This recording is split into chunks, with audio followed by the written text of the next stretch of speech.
नमस्कार दोस्तों, आज के इस वीडियो में हम बात करेंगे कि चैत्र नवरात्रि की अष्टमी और नवमी कब मनाई जाएगी। 5 अप्रैल को या 6 अप्रैल को। कई लोग इसको लेकर भ्रमित हैं कि कन्या पूजन किस दिन करें, अष्टमी कब आएगी और नवमी किस दिन पड़ेगी, रविवार को या सोमवार को। इस वीडियो में हम आपको बताएंगे शुभ मुहूर्त, सही पूजा विधि और कन्या पूजन के नियम।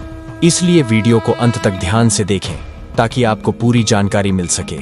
यह वीडियो उन माताओं और बहनों के लिए बहुत लाभदायक होने वाली है जिन्होंने चैत्र नवरात्रि का व्रत रखा हुआ है। इस वीडियो को पूरा देखने से आपको वह जानकारी प्राप्त होगी जो पूरे नवरात्रि के 9 दिन की पूजा के बराबर मानी जाती है। चैत्र नवरात्रि की नवमी तिथि पर कन्या पूजन का विशेष महत्व होता है। इसे करने से मां दुर्गा की कृपा प्राप्त होती है और सुख समृद्धि का आशीर्वाद मिलता है।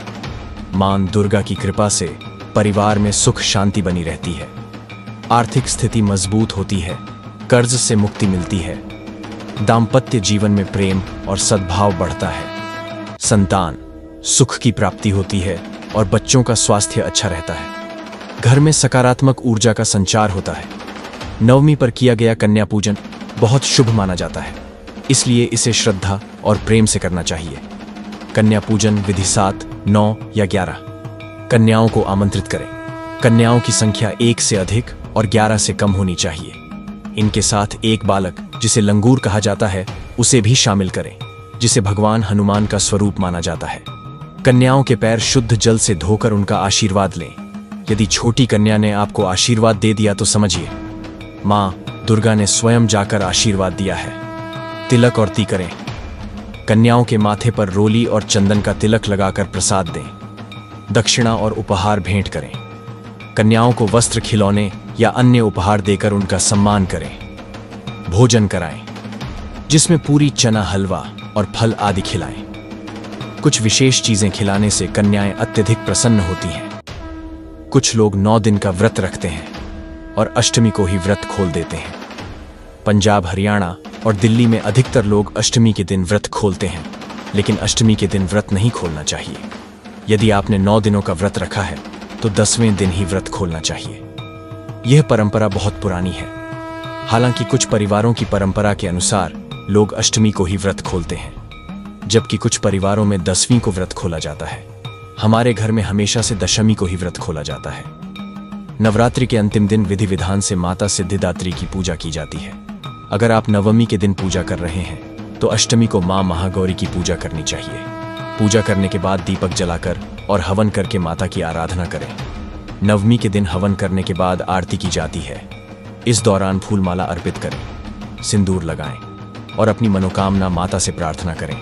अष्टमी के दिन ही मनोकामना का संकल्प लिया जाता है, लेकिन यदि किसी कारण से ना कर पाएं तो नवमी को भी कर सकते हैं। मंदिर में जाकर भी संकल्प लिया जा सकता है, और यदि मंदिर ना जा सके तो घर में ही कलश के सामने माता की प्रतिमा या चित्र के सामने संकल्प ले सकते हैं। संकल्प के लिए पीले चावल, हल्दी, दूर व फल या मिठाई अर्पित कर सकते हैं। मंदिर में संकल्प लिया जाए तो वही छोड़ दिया जाता है, और घर में करने पर ब्राह्मण को दान दे सकते हैं। पूजा और हवन करने के बाद आरती की जाती है और इसके बाद कन्या पूजन किया जाता है। कन्या पूजन पूजा के बाद ही करना चाहिए। इस बार ध्यान रखें कि जो लोग नवमी के दिन व्रत खोलते हैं वे अपने प्रसाद में से थोड़ा अलग रख सकते हैं, जिसे ताजे भोजन के साथ ग्रहण किया जाता है। व्रत का पारण सामान्यतः ताजा खीर पूरी से किया जाता है, तो आप अपनी परंपरा के अनुसार व्रत खोल सकते हैं। इस बार नवमी रविवार को पड़ रही है, इसलिए विसर्जन रविवार को नहीं करना चाहिए।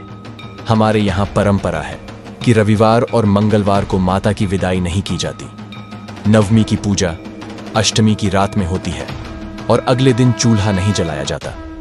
उसी प्रसाद को ग्रहण किया जाता है और शाम तक विसर्जन किया जाता है।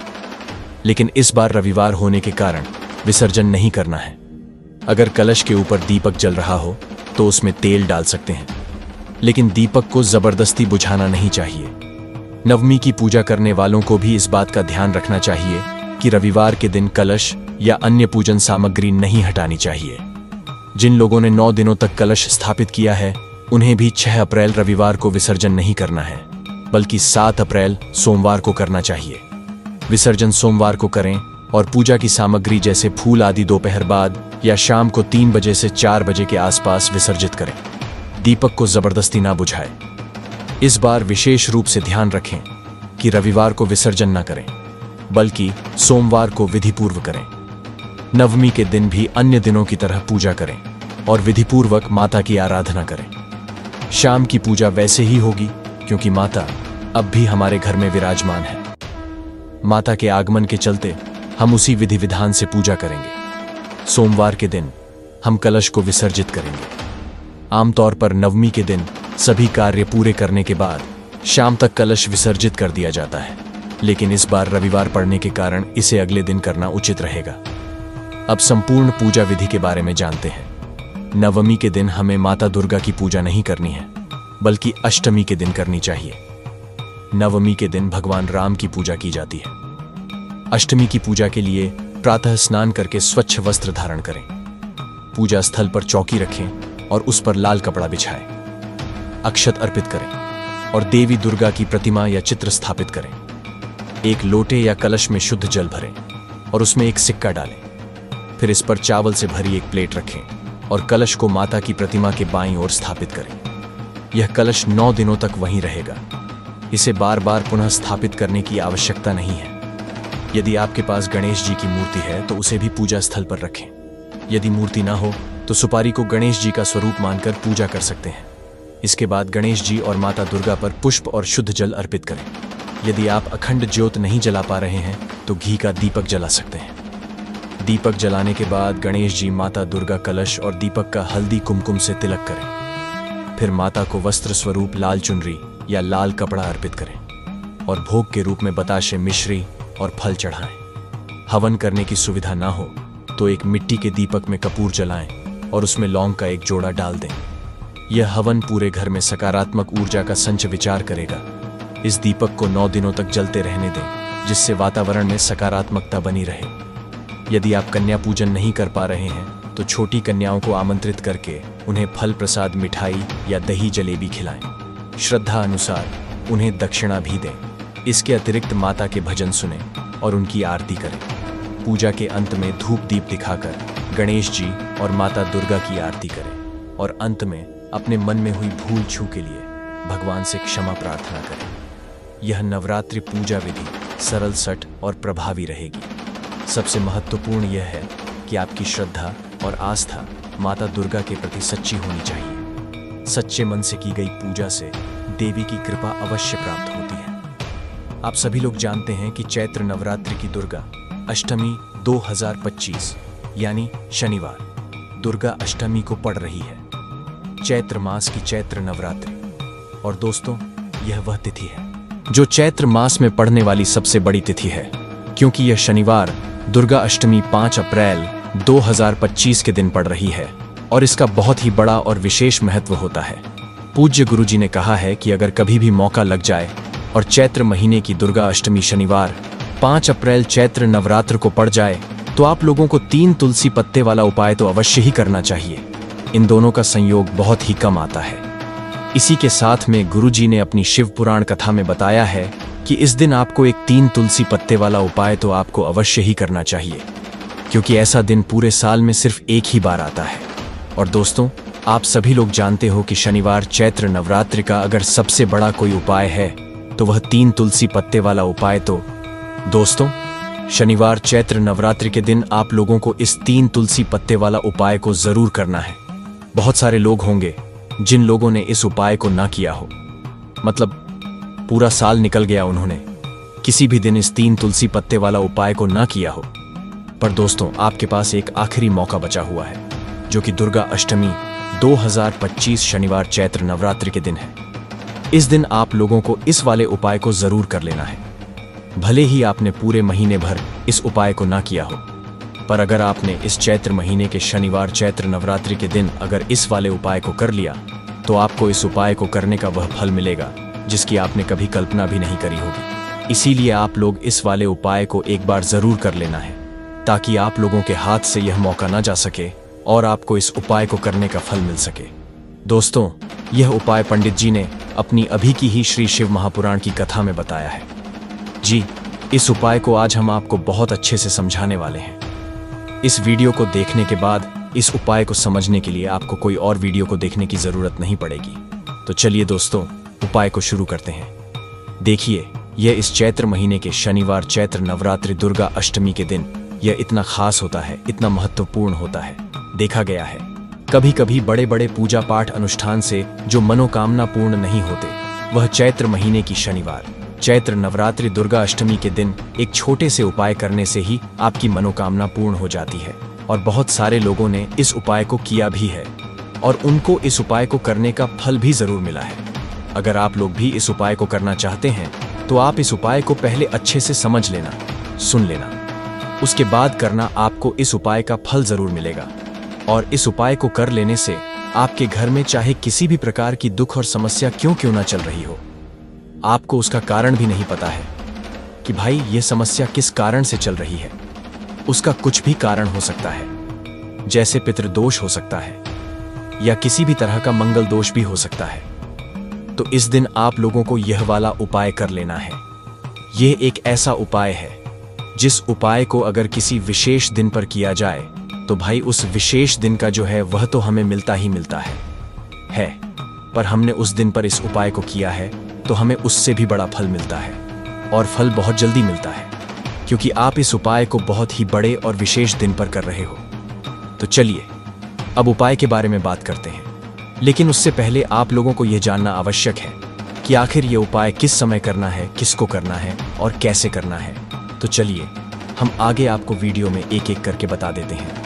लेकिन उससे पहले अगर आप लोग हमारे शनिवार दुर्गा अष्टमी पर पहली बार आए हैं या फिर मेरी आवाज़ आज पहली बार सुन रहे हैं, तो उससे पहले हमारे दिव्य ज्ञान दर्पण चैनल को सब्सक्राइब नहीं किया हो तो सब्सक्राइब कर लें और लाइक शेयर का बटन दबाए चैनल को सब्सक्राइब जरूर कर लेना।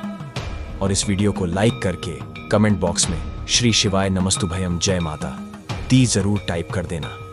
तो दोस्तों, इस 3 तुलसी पत्ते वाला उपाय को हमें इस शनिवार चैत्र नवरात्र के दिन कैसे करना है, किसको करना है, किस समय करना है और कहां पर करना है, यह सारे सवालों के जवाब आपको इस वीडियो में मिल जाएंगे।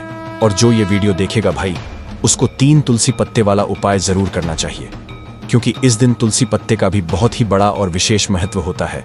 आ जाए 3 तुलसी पत्ते वाला उपाय की, तो यह सोने पर सुहागा वाली बात हो जाती है और यह एक बहुत ही बड़ा उपाय हो जाता है इस शनिवार दुर्गा अष्टमी चैत्र नवरात्रि का। तो अब दोस्तों, इस 3 तुलसी पत्ते वाला उपाय को आखिर करना किसको है, सबसे पहले हम लोग वो बात जान लेते हैं। तो देखो, घर की जो बड़ी माताएं बहनें होती हैं, उन माताओं बहनों में से कोई भी एक बड़ी माता बहन इस वाले उपाय को कर सकती है।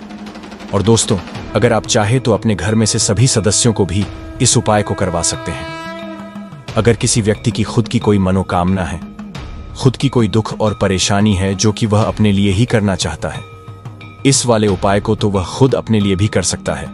बाकी अगर कोई घर में से ऐसा है जो कि अपने पूरे घर परिवार की सुख और शांति के लिए यह वाला उपाय करना चाहता है, तो भाई वह भी कर सकता है। उसमें भी कोई दिक्कत वाली बात नहीं है। कहने का मतलब यह है कि इस उपाय को हर एक सदस्य भी कर सकता है और पूरे घर परिवार के सदस्य के लिए घर की बड़ी माताओं बहनों में से कोई एक माता बहन भी कर सकती है।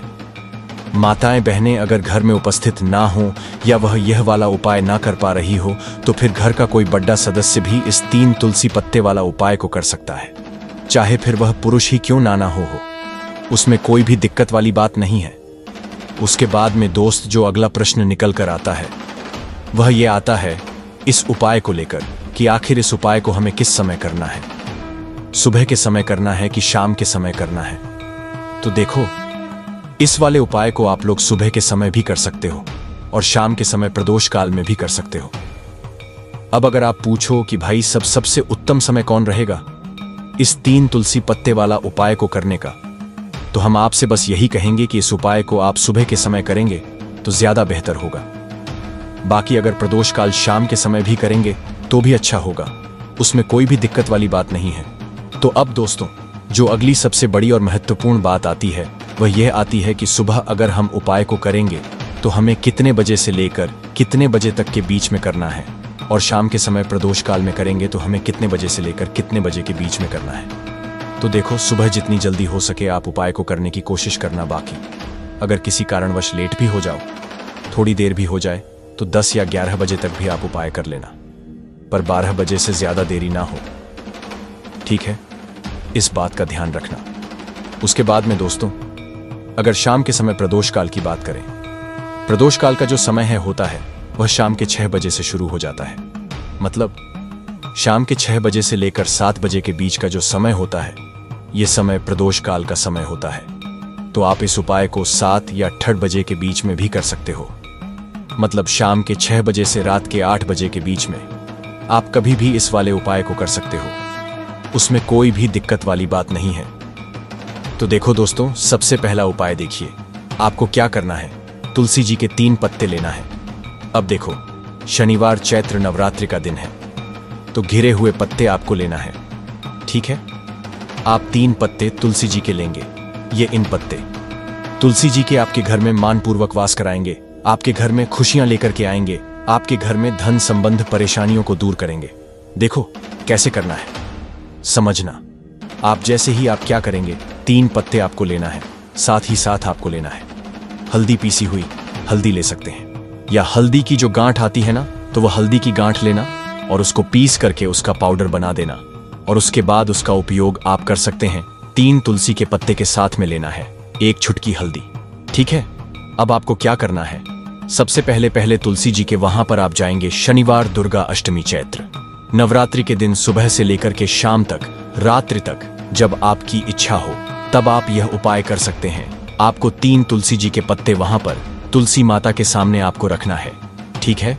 माटी के ऊपर भी रख सकते हैं, या कुछ कपड़ा, लाल कपड़ा बिछाना और उसके ऊपर 3 पत्ते रखना, ठीक है?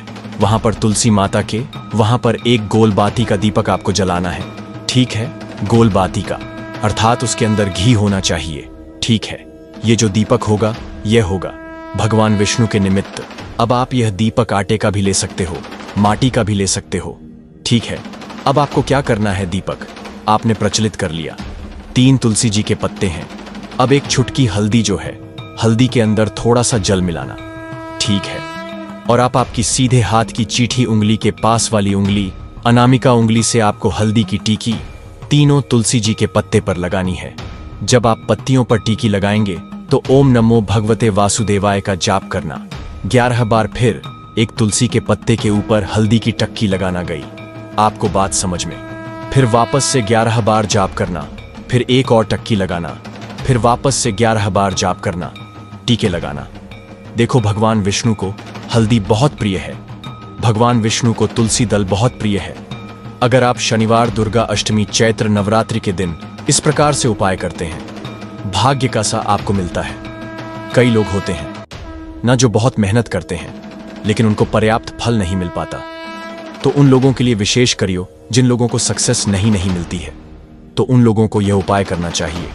करना क्या है, स्त्री पुरुष दोनों में से जो घर के हैं, जो घर में करना चाहते हैं, वह सब कर सकते हैं।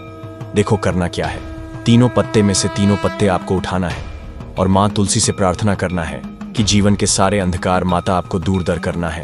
ऐसी प्रार्थना करते हुए सबसे पहला जो तुलसी जी का पत्ता है, वह आप आपके घर में लेकर के जाना, जहां पर भगवान विष्णु की फोटो हो या भगवान विष्णु के कोई भी अवतार हो, उनके सामने आपको यह पहला तुलसी दल का पत्ता आपको अर्पित करना है। शनिवार दुर्गा अष्टमी के दिन तुलसी जी का पत्ता, तुलसी दल जो अगर आप अर्पित करते हैं हल्दी लगा हुआ, तो भगवान विष्णु बहुत प्रसन्न होते हैं। जब आप रखोगे, जब आपकी जो भी इच्छा हो, उस समय जो भी आप सोच रहे हैं कि आपको यह कामना आपकी जो है, जो कई दिनों से परिपूर्ण नहीं हो रही है, वह आपको बोलना है और यह तुलसी जी का पत्ता आपको भगवान विष्णु के चरणों में अर्पित कर देना है। पहली बात आ गई समझ में, पहला जो पत्ता है भगवान विष्णु को अर्पित कर दिया। दूसरा जो पत्ता है वह आपको ले जाना है आपके घर में जहां कहीं भी आप धन रखते हैं ना, वहां पर, और यह दूसरा पत्ता आपको वहां धन रखने वाले स्थान पर आपको रख देना है। जब आप धन रखने वाले स्थान पर रखोगे तो ओम महालक्ष्मी नमः का जाप कर सकते हैं, भगवान विष्णु के मंत्रों का जाप कर सकते हैं। कुछ भी आप मंत्रों का जाप करें, आप मंत्रों का जाप करें और उसके बाद ये तुलसी जी का पत्ता आप रख दें। देखो, तुलसी जी का पत्ता आप लाल कपड़े में भी रख सकते हैं या इसे खुला भी रख सकते हैं। बस थोड़ा सा ध्यान रखना, उनको हानि नहीं होना चाहिए, ठीक है? दूसरा पत्ता आपने रख दिया जहां पर आप धन रखते हैं, और तीसरा जो पत्ता है वह आपको रखना है आपके घर के रसोई घर में, और रसोई घर में ऐसे स्थान पर रखना, शुद्ध स्थान पर, जहां पर ध्यान रखना शुद्धता और पवित्रता का विशेष आपको ध्यान रखना है। ऐसी जगह पर मत रख देना जहां पर शुद्धता पवित्रता नहीं हो, ठीक है। तीसरा पत्ता आपको वहां पर रखना है शनिवार, दुर्गा अष्टमी के दिन। यह 3 पत्ते आपको आपके घर में ही रखना है और आपके घर की धन से जुड़ी परेशानी, धान से जुड़ी परेशानी, साथ ही साथ घर में सुख समृद्धि से जुड़ी कोई परेशानी हो, वह तीनों दूर हो जाती है। यह तीनों पत्ते आप शनिवार दुर्गा अष्टमी के दिन रखेंगे और अगले शनिवार दुर्गा अष्टमी को अगर आप पूजन करना चाहते हैं तो तीनों पत्तियों पर मात्र एक एक टीके वापस से आपको हल्दी की लगा देनी है, ठीक है। ध्यान रखना, तुलसी जी जो है वह बासी नहीं होते हैं। कितने दिन तक? 6 महीने तक। तो आप 6 महीने तक लगातार आप टीकी लगा सकते हैं तो आप लगा सकते हैं, नहीं तो अगर नहीं भी लगाते हो तो भी कोई दिक्कत नहीं है। वैसे कि वैसे तुलसी जी के पत्ते वहां पर रखे रहने दें और उसके बाद जब भी आपको ऐसा लगता है थोड़े से खंडित हो गए हैं तो आप इन्हें किसी भी जल में प्रभावित कर सकते हैं या तुलसी जी की जड़ में आप रख सकते हैं। तो यह हो गया पहला उपाय जो कि सबसे ज्यादा विशेष है, जो कि केवल और केवल शनिवार दुर्गा अष्टमी के दिन किया जाता है। अब हम बात करते हैं दूसरे विशेष उपाय कि देखिए, यह उपाय भी आपको तुलसी जी के पौधे के वहां पर करना है आपके भाग्य का उदय करने के लिए। आपके घर में धन सम परेशानियां हैं, कर्ज की समस्या अगर दिन पर दिन बढ़ती जा रही है, खत्म नहीं हो रही है, बहुत ज्यादा परेशानियां हैं, तो आपको यह उपाय करना चाहिए। देखो करना क्या है, बहुत ध्यान से समझना। आपको मात्र तांबे के पात्र के अंदर जल लेना है। उस जल के अंदर एक चुटकी आपको हल्दी मिला देनी है, ठीक है, और साथ में लेना है एक कमल गट्टा। यह केवल उपाय शनिवार दुर्गा अष्टमी चैत्र नवरात्रि के दिन करना। अगर आपको ऐसा लगता है कि आपके जीवन में अष्टलक्ष्मी का वास नहीं है, भाग्य का साथ आपको नहीं मिल पा रहा है, तो आप यह उपाय शुक्रवार के दिन कर सकते हैं, शनिवार दुर्गा अष्टमी के दिन भी कर सकते हैं, ठीक है। शुक्रवार और शनिवार दुर्गा अष्टमी दोनों दिन आप ये उपाय कर सकते हैं। देखो करना क्या है, इस टाइम के पात्र के अंदर हल्दी डाली और एक कमल गट्टा डाला। अब आपको तुलसी जी के वहां पर जाना है। देखिए, जब आप हल्दी डालोगे जल के पात्र के अंदर, तब आपको ओम नमो भगवते वासुदेवाय का 11 बार जाप करना है, फिर हल्दी डालना है। जब आप कमल गट्टा डालोगे तब आपको ओम श्रीम नमः या ओम महालक्ष्मी नमः इस मंत्र का जाप करते हुए एक कमल गट्टा डालना है, 11 बार जाप करना है, ठीक है। कमल गट्टा और हल्दी दोनों होना चाहिए। कमल गट्टा महालक्ष्मी का प्रतीक माना जाता है और हल्दी जो है वह भगवान विष्णु के निमित्त आप हल्दी डालेंगे, ठीक है। इस जल को आपको तुलसी जी की जड़ में अर्पित करना है ओम नमो भगते वासुदेवाय का जाप कर हुए। बस इतना सा उपाय करना। धन संबंधित को कोई भी परेशानियां हैं वह सब दूर हो, ऐसी आपको प्रार्थना करनी है। कर्ज से जुड़ी कोई परेशानी हो तो ऐसी प्रार्थना करनी है कि यह दूर हो जाए। ऐसी कामना करते हुए यह दूसरा प्यारा सा उपाय आपको करना है।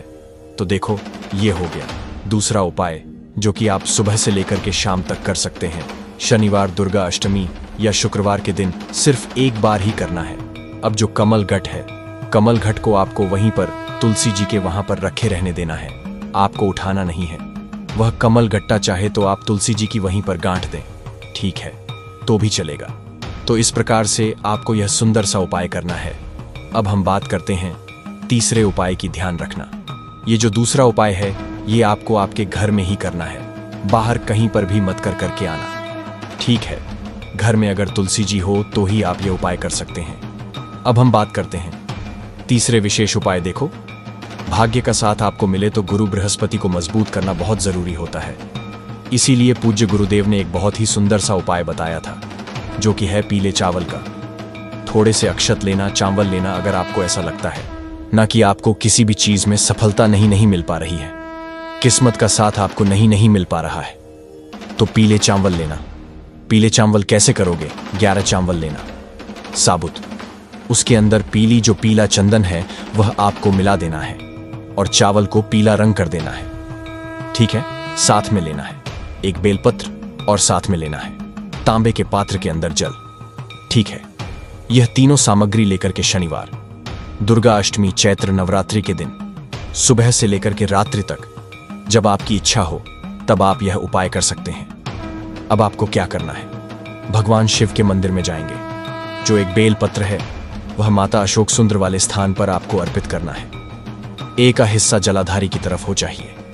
उस प्रकार से आपको यह बेलपत्र अर्पित करना है। जब बेलपत्र अर्पित करोगे तब आपको कुंदकेश्वर महादेव का नाम लेना है माता अशोक सुंदरी वाले स्थान पर। ठीक है। अब जो चावल के दाने हैं जो अक्षत लेकर के आए हैं वह भगवान शिव के शिवलिंग पर आपको अर्पित करना है। जब आप अर्पित करोगे तब आपको बृहस्पतिश्वर महादेव का नाम लेना है। बृहस्पतिश्वर महादेव ही एक ऐसे महादेव हैं जो आपके गुरु ग्रह को मजबूत करता है। तो आपको इस प्रकार से अर्पित करना है और अंत में एक लोटा जल धीरे धीरे पतले दरा से बृहस्पतिश्वर महादेव का स्मरण करते हुए या श्री शिवाय नमस्तुभयम का जाप करते हुए आप अर्पित करें। यह मात्र केवल और केवल शनिवार दुर्गा अष्टमी के दिन किया जाता है और यह उपाय बहुत ही ज्यादा प्रभावशाली है। ध्यान रखना, हल्दी का उपयोग मत करना। चावल में पीला करना है। चावल को तो पीला चंदन ही होना चाहिए। ठीक है। अब यह जो उपाय जो भी करता है निश्चित तौर पर उसके जीवन के सारे अंधकार दूर होते ही होते हैं। उसको सफलता भी मिलती है। बृहस्पति मजबूत होते हैं। किस्मत का साथ उसको जय माता दी। दोस्तों, आपको यह संकेत साक्षात तभी मिलते हैं जब माँ आपके घर में बैठी हो, आप पर कृपा बरसाने वाली हो, आपका कर्ज और आपकी निर्धनता मिटाने आई हो और आपको संपूर्ण कष्टों से मुक्ति देने आई हो। तभी ऐसे संकेत प्राप्त होते हैं दोस्तों। जब आपके ऊपर नवदुर्गा की कृपा होती है तो यह संकेत मिलने शुरू हो जाते हैं दोस्तों। इस संकेत से आप पता कर सकते हैं कि मां दुर्गा आपके साथ में है या फिर नहीं है। इन संकेतों के द्वारा आप जान सकते हो कि आपकी पूजा आज सफल हो चुका है। दोस्तों, आप में से बहुत सारे लोगों के मन में प्रश्न होते हैं कि हम कैसे पता करें कि माता रानी हमारे साथ में है कि नहीं। हम कैसे पता करें कि माता रानी दिन भर हमारे साथ में रहती है कि नहीं। नवरात्रि के समय माता रानी क्या हमारे घर में आती है कि नहीं, क्योंकि सबके मन में ये सवाल आते हैं। सब चाहते हैं कि उनके घर माँ आए। तो दोस्तों, ये जानकारी मैं आज के इस वीडियो में बताऊंगा। दोस्तों, बड़ा मूर्ख होगा, बड़ा अज्ञानी होगा ऐसे व्यक्ति जो इस ज्ञान को प्राप्त नहीं करेगा। आज के इस प्रकार के मूल्य ज्ञान को कोई लाखों करोड़ों रुपए खर्च करने पर भी इस प्रकार के ज्ञान नहीं बताएगा। यह जानकारी सब आपसे छुपाना चाहते हैं। तो दोस्तों, माता रानी अपने होने का एहसास अपने सभी भक्तों को कराती है, चाहे उनके छोटे भक्त हों या फिर चाहे बड़े भक्त हों। अपने सभी भक्तों को माता रानी अपने होने का एहसास सभी को कराती है, क्योंकि दोस्तों माता रानी परम शक्ति है, परम देवी है माता। नवरात्रि के पूरे 9 दिन अपने सभी भक्तों के साथ में सूक्ष्म रूप में एवं ऊर्जा रूप में रहती है, शक्ति रूप में रहती है। तो दोस्तों, इस 10 संकेत से आप पता लगा सकते हैं कि माँ दुर्गा आपके साथ में है और ये साफ संकेत बताते हैं कि माता रानी आपके घर में आ चुकी है। तो सर्वप्रथम इस वीडियो में ये जानेंगे चैत्र नवरात्रि क्यों मनाते हैं और हम कैसे पता करें कि माता रानी हमारे साथ में है। इसके बाद इस वीडियो में यह भी जानेंगे कि किस संकेत से पता करें कि माता रानी हमारे घर में आ चुकी है। तो दोस्तों, वीडियो शुरू करने से पहले माता रानी की सच्चे भक्त कमेंट बॉक्स में जय माता रानी अवश्य लिखें, ताकि माता रानी का कृपा आपके ऊपर सदा बनी रहे। और यदि अगर आपको वीडियो अच्छा लगता है तो वीडियो को लाइक करना ना भूलें। तो दोस्तों, जान लेते हैं नवरात्रि का पर्व क्यों मनाया जाता है। दोस्तों, इस बार नवरात्रि पूरे 9 दिनों तक चलेगी, यानी 9 दिनों तक नवरात्रि का पर्व मनाया जाएगा। ना एक भी दिन कम, ना एक भी दिन ज्यादा। पूरे 9 दिनों तक चलेगी माता वैष्णव की पूजा, माँ शेरावाली की विशेष रूप से पूजा आराधना की जाएगी। चैत्र नवरात्रि का पहला व्रत 30 मार्च को रखा जाएगा और अंतिम व्रत 6 अप्रैल 2025 को रामनवमी के साथ समाप्त होगी। और दोस्तों, चैत्र नवरात्र में कन्या पूजन अष्टमी या नवमी तिथि को किया जाता है।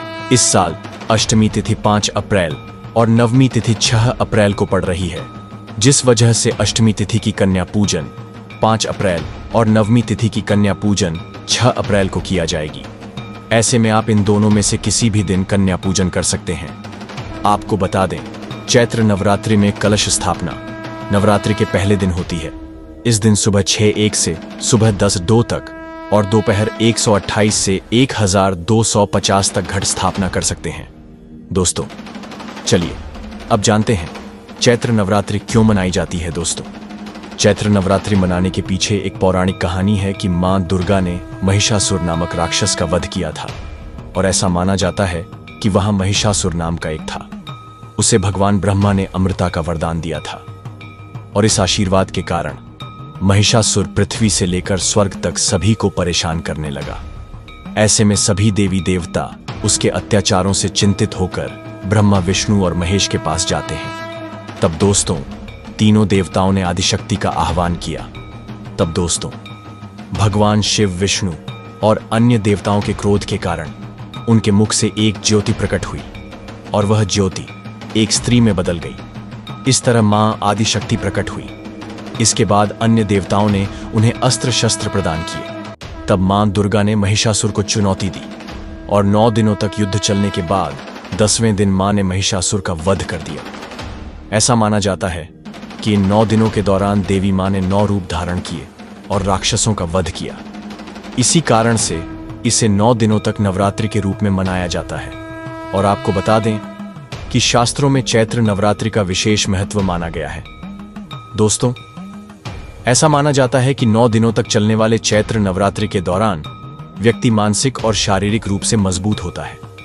मनुष्य की आध्यात्मिक शक्ति बढ़ती जाती है। इस प्रकार लोग इच्छा, क्रोध, अहंकार, ईर्ष्या, लोभ आदि से मुक्त हो जाते हैं और उनका मन और शरीर शुद्ध हो जाता है और उनकी बुद्धि स्वाभाविक रूप से काम करने लगती है। आइए जानते हैं दोस्तों, माता रानी साथ में अगर हमारे होते हैं तो इस प्रकार के 10 संकेत मिलते हैं। कौन कौन से संकेत हैं? आइए थोड़ा इस वीडियो को ध्यान से सुनिए। अगर आप भी चाहते हैं कि माता रानी आपकी सभी मनोकामना को पूर्ण करें तो दोस्तों कमेंट बॉक्स में जरूर लिखना। जय माता दी आपका स्वागत है। तो आइए जानते हैं उन विशेष संकेतों को। तो दोस्तों जब माता रानी आपके साथ में होती है तो यह 10 संकेत मिलते हैं। और दोस्तों आपको प्राचीन ज्ञान चैनल के माध्यम से उन 10 संकेतों के बारे में बताने जा रहे हैं जिससे आप पता लगा सकते हो कि माता रानी आपकी पूजा पाठ से प्रसन्न है, माता रानी आपके साथ में है। जब दोस्तों आपको पूजा के दौरान आंसू आने लगे, वैसे दोस्तों हम रोज की पूजा करते हैं लेकिन आंसू नहीं निकलते, लेकिन नवरात्रि के समय जब आप पूजा करें और आंसू आने लगे तो समझ जाना माता रानी आपके साथ में है। या फिर अगर आपको पूजा के दौरान ऐसा लगने लगे कि कोई आपके पीछे में खड़े हैं तो समझ जाना माता रानी आपके साथ में, हमेशा आपके साथ में है।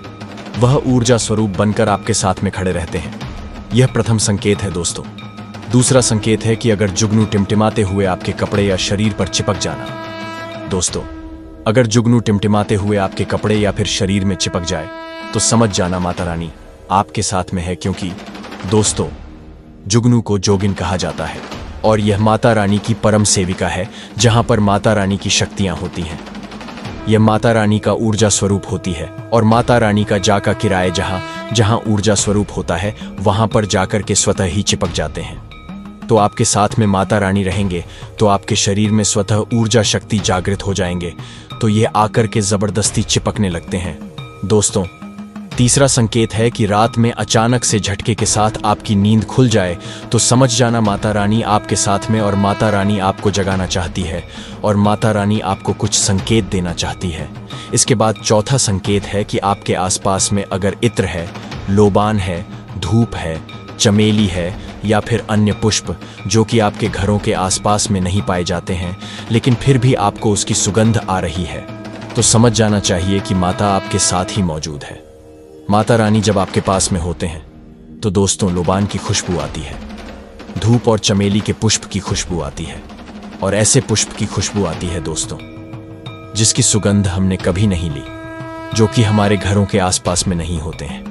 तो इस संकेत से भी आप पता कर सक कि माता रानी आपके साथ में ही है। अब 5वां संकेत जानते हैं दोस्तों।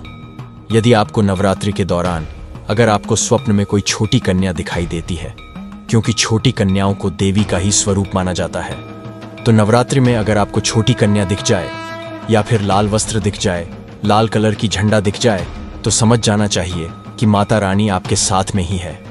इसी के साथ अगर ज्योत बत्ती जलाते समय अगर एक खास आकार ज्योत बत्ती में बनने लगे तो भी समझ जाना चाहिए कि माता रानी आपके साथ में है। दोस्तों माता रानी नवरात्रि में यह संकेत अवश्य ही अपने सब भक्तों को दिखाती है। यह तो अभी आपने जान लिया कि माता साथ है तो यह संकेत मिलते हैं, लेकिन अभी हम यह जानेंगे कि तब कौन से संकेत मिलते हैं जब माता रानी हमारे घर में विराजमान हो चुकी है। तब कैसे पहचानेंगे कि माता रानी हमारे घर में प्रवेश कर चुके हैं? तो दोस्तों, इस बारे में भी आपको मैं विस्तार से बताऊंगा और आप इन संकेतों से पता लगा सकते हैं कि माता रानी आपके घर में आ चुकी है। और फिर माता रानी आपके घर में आ जाए तो जल्द ही आपके दोस्तों जो दुख है वह कट जाते हैं और आपके दिन दुगनी रात चौगुनी तरक्की होती है। आपको मनोवांछित फल मिलता है। अधिकतर लोग जब माता रानी उनके घर में आती है, प्रवेश करती है, तो उन्हें पता नहीं होता कि माता रानी कब घर में प्रवेश कर गए और कब घर से चले गए। दोस्तों, इन लक्षणों से आप पता कर सकते हैं कि माता रानी आपके घर में आ चुकी है। फिर दोस्तों, आपको क्या ऐसा करना है कि आपकी कोई भी मनोकामना तुरंत पूरी हो जाए? वह भी दोस्तों, आज हम इस वीडियो में बताएंगे। अगर आप वह कार्य करते हो तो इससे फिर तत्काल मनोकामना पूर्ण होने लगती है। माँ दुर्गा चैतन्य होती, इसलिए इन दिनों में की गई सच्ची भक्ति का परिणाम माता दुर्गा हमें तुरंत दिखा देती है। और इस समय गलत कर्म करने से चैतन्य होने के कारण माता रानी अगर हम बुरा काम करें तो बुरा परिणाम भी तत्काल दिखाती और दंडित भी करती है। दोस्तों, नवरात्र के पूरे 9 दिन हमें पूर्ण रूप से सात्विक विचार से रहना चाहिए। हमें 9 दिनों तक कपट, छल और द्वेष आदि का परित्याग कर देना चाहिए। माँ दुर्गा जिस घर में आती है उस घर को तीर्थों से भी ज्यादा पवित्र एवं शुद्ध कर देती है। वहां रहने वाले सभी लोग की बुद्धि भक्तिमय हो जाता है और घर एकदम शांत रहता है। आप भी अपने घर में चेक करना। ये अगर 10 में से कोई भी एक संकेत आपको मिलने लगे तो समझ जाना माता रानी आपके घर में आ चुकी है। तो आइए जानते हैं कुछ संकेतों के बारे में। संकेत बताने से पहले अभी तक आपने हमारे वीडियो को लाइक नहीं की तो वीडियो को लाइक कर चैनल को सब्सक्राइब जरूर कर लेना, क्योंकि दोस्तों, हमारे प्राचीन ज्ञान चैनल का मकसद है कि जनहित एवं जन कल्याण करना। और अगर आप एक लाइक करते हो तो हमें वीडियो बनाने का मोटिवेशन मिलता रहता है और हम शास्त्र और प्राचीन और पौराणिक के ज्ञान आपको उपलब्ध करा सकते हैं। दोस्तों, कई बार माता रानी हमारे घर में ही प्रवेश करते हैं, विराजमान हो जाती है, लेकिन हम अपनी ही मूर्खता के कारण इसे पहचान नहीं पाते और माता रानी के लिए कुछ नहीं कर पाते। जबकि जब भी माता रानी प्रवेश करें तो आप अपनी मनोकामना शीघ्र पूरी करवा सकते हैं। तो दोस्तों, आज इन संकेतों को जान लेते हैं कि माता रानी हमारे घर में प्रवेश कर चुके हैं। इन संकेतों को समझ लेते हैं। यह सब के बारे में विस्तार से बताऊंगा कि कौन कौन से फल फिर प्राप्त होते हैं। अगर आप माता रानी के सच्चे भक्त हैं तो वीडियो को ध्यान से सुनिए। अगर बार बार आपके घर में गौ माता का आना, जिस घर में मां दुर्गा रहती, उस घर में उनकी बहन कामधेनु उनकी सेवा के लिए, उनकी दर्शन के लिए बार बार घर के द्वार पर बिल्कुल ही आती है और यह घर के इर्द गिर्द घूमती रहती है, वहां से 9 दिनों तक नहीं भागती, तो समझ जाना कि माता रानी आपके घर में आ चुकी है। दोस्तों, दूसरा संकेत, मधुमक्खी का घर में आना देखिए। मधुमक्खी को मां दुर्गा की ब्राह्मणी स्वरूप कहे गए हैं। जिस घर में नवरात्रि में मधुमक्खी आती है तो समझ जाना उस घर में माता रानी आ चुकी है, क्योंकि जो मधुमक्खी है यह मां दुर्गा के ही स्वरूप कहे गए हैं और यह अपने पूर्ण स्वरूप के दर्शन के लिए, अर्थात नव दुर्गा के दर्शन के लिए सेविका बन करके आती है। तो समझ जाना आपके घर में मां दुर्गा आ चुकी है। तीसरा संकेत है कि ज्योति का तीव्र रूप में जलना। जी हां दोस्तों, अगर आपने अपने घर में माता रानी की प्रसन्नता के लिए, भक्ति प्राप्त करने के लिए ज्योति स्थापित करके रखे हैं और अगर ज्योति की लौ तीव्र गति से चल रही है तो समझ जाना ज्योति के समक्ष स्वयं माता रानी खड़ी है और आपको भी अंतरात्मा से माता रानी के होने का एहसास होगा। तो इस संकेत से भी पता कर सकते हैं कि माता रानी आपके घर में आ चुकी है। क्योंकि दोस्तों, जब भी ज्योति की लोह प्रचंड रूप से जलने लगे तो वह इसीलिए जलती है क्योंकि दोस्तों, माता रानी और उनकी ऊर्जा से ज्योति लो बढ़ जाती है। और दोस्तों, अगर नवरात्रि में दीपक की बत्ती में फूल का बनना, अगर आपकी दीपक की बत्ती में अचानक से फूल बनने लगे तो समझ जाना नवदुर्गा माता आपके ऊपर बहुत प्रसन्न है, आपके ऊपर महत्वपूर्ण रूप से कृपा बरसा रही है और माता रानी आपके घर में आ चुकी है। अब आपके सभी दुख कष्टों को दूर करके माता इस लोक से फिर जाएगी, अर्थात आपके घर से जाएगी। 5वां संकेत बताते हैं कि बार बार घर में अगर काली चींटियां निकलने लगे, अगर काली चींटियां समूहबद्ध निकल रहे हैं और रास्ता काट रहे हैं तो समझ जाना माता रानी आ चुकी है, आपके घर में प्रवेश कर चुके हैं।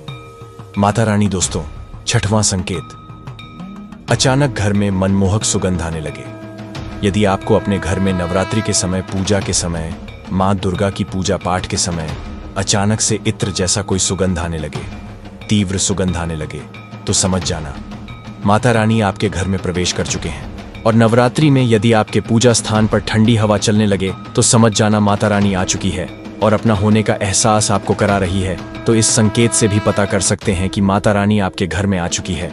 दोस्तों, 7वां संकेत, यदि नवरात्रि में किसी भी दिन फटे कपड़े पहने अगर कोई याचक आ जाए तो समझ जाना माता रानी आपके द्वार पर याचक बन करके आ चुकी है।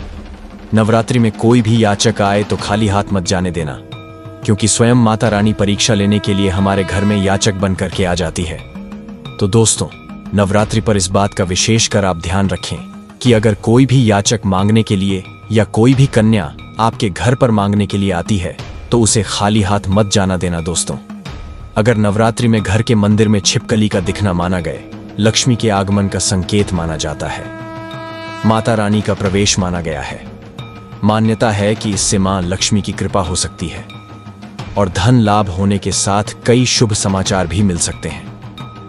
दोस्तों, इस दिन राहु केतु अपनी चरम सीमा पर होते हैं। जो लोग कर्ज लेते हैं, कर्ज देते हैं, राहु केतु उनके जीवन में कर उल्टा, उन्हें कंगाल, बर्बाद, नष्ट तथा घर में दरिद्रता आवाज बना देते हैं और ऐसे घर से माता लक्ष्मी, माता दुर्गा रुष्ट हो जाती है।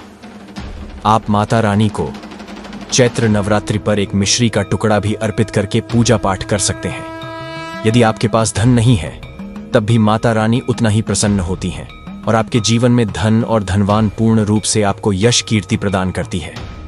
माता को छल कपट द्वारा धन प्राप्त करने पर तथा उन पैसों से पूजा करने पर माता प्रसन्न नहीं होती, उल्टा माता रानी अत्यंत रूप से क्रोधित हो जाती है। इसीलिए हम तो कहते हैं कि ऐसा न करें तो ज्यादा ही अच्छा होगा। हमने जो गलती की, कम से कम आप वह गलती ना करें। यह गलती प्राचीन ज्ञान चैनल कर चुका है। इसीलिए हम चाहते हैं माता रानी की कृपा आपको उचित मार्ग करने के बाद ही प्राप्त हो। दोस्तों, जब आप माता रानी की मूर्ति या तस्वीर लेकर आए तो हमेशा ध्यान से देख लें। टूटी हुई तथा छटकी मूर्ति नहीं होनी चाहिए। खंडित मूर्ति की पूजा नहीं की जाती, इससे माता रानी नाराज हो सकती है। चैत्र नवरात्रि पर पूजा की चौकी लाल कपड़े से बिछा चाहिए। सफेद कपड़ा तथा काला कपड़ा या नीला कपड़ा नहीं बिछाना चाहिए। लाल रंग सर्वश्रेष्ठ और माता रानी को बहुत प्रिय है। भगवान कृष्ण कहते हैं, जो व्यक्ति माता रानी की पूजा में लाल कपड़े का आसान बिछाकर माता रानी का पूजन करेगा, उसके घर में धन, वैभव, यश, कीर्ति, उत्तम फलाहार रूप में उसका घर अन्न धन से भरा रहता है। घर में सुख समृद्धि की कोई भी कमी नहीं रहती। इससे माता रानी अत्यंत प्रसन्न होकर इस आसन पर विराजमान होती है और प्रसन्न होती हैं। प्राचीन ज्ञान को बारी बारी जानकारी बताएगा। वीडियो में अंत तक बने रहना और एक लाइक जरूर करें। दोस्तों, माता रानी की पूजा में हरा वाला नारियल नहीं चढ़ाना चाहिए। इस समय आपको जटा वाला नारियल चढ़ाना चाहिए, क्योंकि नारियल माता रानी का प्रतीक है। चैत्र नवरात्रि पर नारियल घर में अवश्य लाना चाहिए। इससे साक्षात माता रानी का आगमन होता है। माता रानी को फलों में नाशपाती नहीं चढ़ाना चाहिए, इससे पाप लगता है। नाशपाती यानी नाश करने वाला, इसीलिए शुभ समय पर नाशपाती नहीं चढ़ाना चाहिए। माता रानी के पूजन में अक्षत यानी चावल का बहुत महत्व माना गया है। चैत्र नवरात्रि पर चावल माता रानी को अवश्य अर्पित करने चाहिए। टूटे हुए चावल नहीं होने चाहिए, इससे माता रानी नाराज हो जाती है। चैत्र नवरात्रि पर घर के चावल कभी किसी को मत देना, इससे माता रानी आपका घर छोड़ सकती है, क्योंकि चावल माता लक्ष्मी का प्रतीक है। इस समय माता लक्ष्मी घर पर आती है, जाती नहीं है। प्राचीन ज्ञान चैनल पर आए हैं तो आपको सच्चा ज्ञान प्राप्त होगा। लिखित आधार पर यहाँ झूठा ज्ञान नहीं दिया जाता है। दोस्तों, हमेशा याद रखें, चैत्र नवरात्रि के पूजन में माता लक्ष्मी को तुलसी नहीं चढ़ाने चाहिए, क्योंकि इस समय मां दुर्गा, मां लक्ष्मी और 9 देवियों की पूजा की जाती है। इसीलिए चैत्र नवरात्रि के पूजन में तुलसी अर्पित नहीं करनी चाहिए। दोस्तों, चैत्र नवरात्रि पर लहसुन प्याज का खाना नहीं बनाना चाहिए। इस समय हलवा, खीर, पूड़ी आदि बनानी चाहिए, क्योंकि यह खाना माता को भोग लगता है। इसीलिए इस दिन मांस, मदिरा, लहसुन प्याज का खाना घर में नहीं लाना चाहिए। ऐसे शुभ मुहूर्त पर अशुभ कार्य ना करें। दोस्तों, देखिए, शुक्रवार का दिन माता लक्ष्मी को समर्पित होता है तथा माता संतोषी को भी समर्पित होता है। इमली की चटनी, नींबू खा लेते हैं तो इससे माता संतोषी क्रोधित हो जाती है। जब चैत्र नवरात्रि पर आए तो इस दिन माता संतोषी जागृत हो जाती है। इसीलिए इस दिन इमली, पानी पूरी, नींबू आदि नहीं खाना चाहिए। कम से कम थोड़ा माता संतोषी का मान सम्मान अवश्य बढ़ाएं। इससे धन की देवी माता लक्ष्मी और अत्यंत रूप से प्रसन्न हो जाती है और आपको धन और धनवान रूप से आपके घर में वास बना लेती है।